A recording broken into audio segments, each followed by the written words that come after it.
तो चलिए आज हम लोग जो है ज्योग्राफी का चैप्टर नंबर 1 क्लास 9th का पार्ट 3 स्टार्ट करते हैं।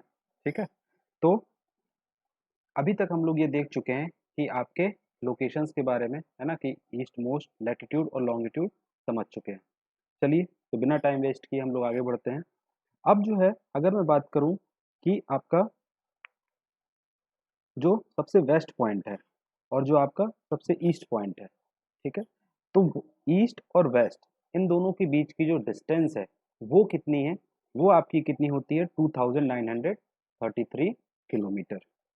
इसी तरह अगर मैं बात करूं आपके नॉर्थ और आपके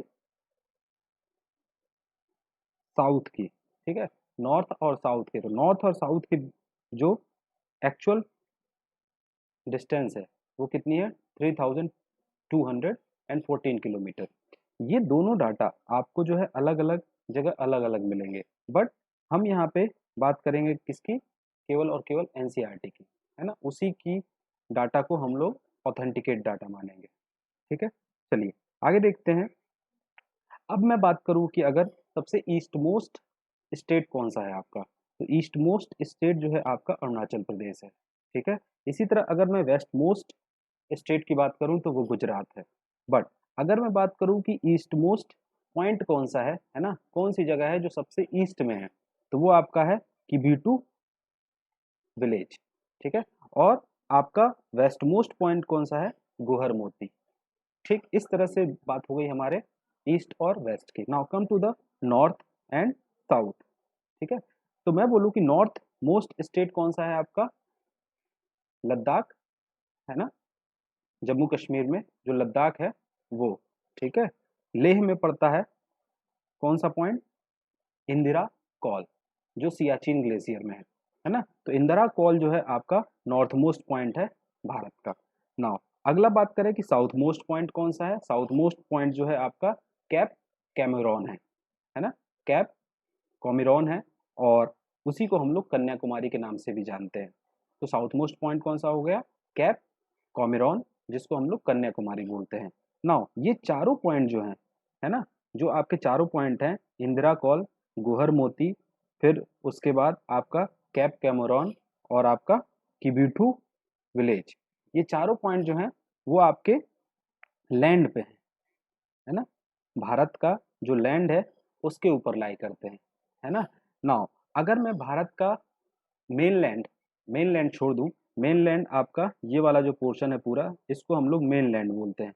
ठीक है, ये अगर मेनलैंड है तो इन मेनलैंड पे जो आपके 4 पॉइंट है, ये चारों पॉइंट है, अगर मैं इसको हटा दूं मेनलैंड को, अगर तब आपसे पूछा जाए कि साउथ मोस्ट पॉइंट कौन सा है, तो जो इंदिरा पॉइंट है वो आपका साउथ मोस्ट पॉइंट है। ठीक है, जो आपका इंदिरा पॉइंट है वो साउथ मोस्ट पॉइंट है, वो इंडियन यूनियन का है। यानी अगर आपसे कोई पूछे कि इंडियन यूनियन का कौन सा कौन सा पॉइंट है, तो आप बोलेंगे इंदिरा पॉइंट। ठीक है, इंदिरा पॉइंट। तो अगर मैं बोलूं कि south most point Indian union territory का कौन सा है, ठीक है, तो south most point Indian union territory का आपका कौन सा है, इंदिरा पॉइंट है। ठीक, यहाँ पे ये बात हो गई। चलिए आगे बढ़ते हैं हम लोग। अगला कॉन्सेप्ट है आपका किसका, ट्रॉपिक ऑफ कैंसर का। ठीक है, ट्रॉपिक ऑफ कैंसर, तो जो ट्रॉपिक ऑफ कैंसर है वो आपका क्या है, इंडिया को 2 पार्ट्स में डिवाइड करता है। कितने पार्ट में, 2 पॉइंट में, 2 पार्ट्स में, लगभग लगभग इक्वल 2 पार्ट्स में डिवाइड करता है। ठीक है, जितना पार्ट ऊपर उतना पार्ट नीचे, यानी अप्रोक्सीमेटली, बिल्कुल आधा नहीं, लेकिन मोस्ट प्रोबेबली करता है इक्वल 2 पार्ट्स में। नाउ अब बात करते हैं कि कितने स्टेट से आपकी ट्रॉपिक ऑफ कैंसर पास होती है, तो चलिए देखते हैं। सबसे पहला स्टार्ट गुजरात हो गया, दूसरा आपका राजस्थान हो गया, तीसरा आपका मध्य प्रदेश हो गया, चौथा आपका छत्तीसगढ़ हो गया, फिर पांचवा आपका झारखंड हो गया, छठा आपका वेस्ट बंगाल हो गया, सातवां आपका त्रिपुरा हो गया, और आठवां आपका मिजोरम हो गया। दीज आर द 8 स्टेट्स, है ना, जहां से आपकी ट्रॉपिक ऑफ कैंसर पास होती है। ठीक है, चलिए आगे देखते हैं। अगला कॉन्सेप्ट ये है कि इंडिया की जो मेन लैंड है, इंडिया का जो मेन लैंड है वो किन किन दूसरे कंट्रीज को टच करता है ना। तो वो भी देख लेते हैं कौन कौन सी कंट्रीज को टच करता है। तो पहला आपका है पाकिस्तान, दूसरा है आपका अफगानिस्तान, तीसरा है आपका चाइना, चौथा है आपका नेपाल, पांचवा है आपका भूटान, छठा है बांग्लादेश और सातवां है म्यांमार। तो अगर आपसे पूछे कितने देशों को हमारी इंडिया का मेनलैंड टच करता है, तो वो जो है 7 कंट्री है ना। 7 कंट्रीज से हमारा भारत देश जो है दूसरे देशों से क्या करता है, टच करता है। ठीक है, तो ये आपका हो गया 7 कंट्रीज। ठीक, चलिए आगे बढ़ते हैं हम लोग। अब हम लोग आ जाते हैं थोड़ा सा बुक पे, यानी अभी तक हमने जितना भी पढ़ा है वो केवल इस लोकेशन के बारे में पढ़ा है। तो वी विल चेक इट कि कुछ स्किप तो नहीं हुआ है ना, कुछ छूटा तो नहीं है। तो देखते हैं क्या क्या है।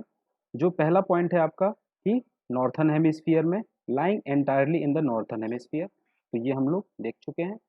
नाउ अगला क्या है आपका, latitude 8 degree 37 degree 6 minute north, latitude भी हो गया है।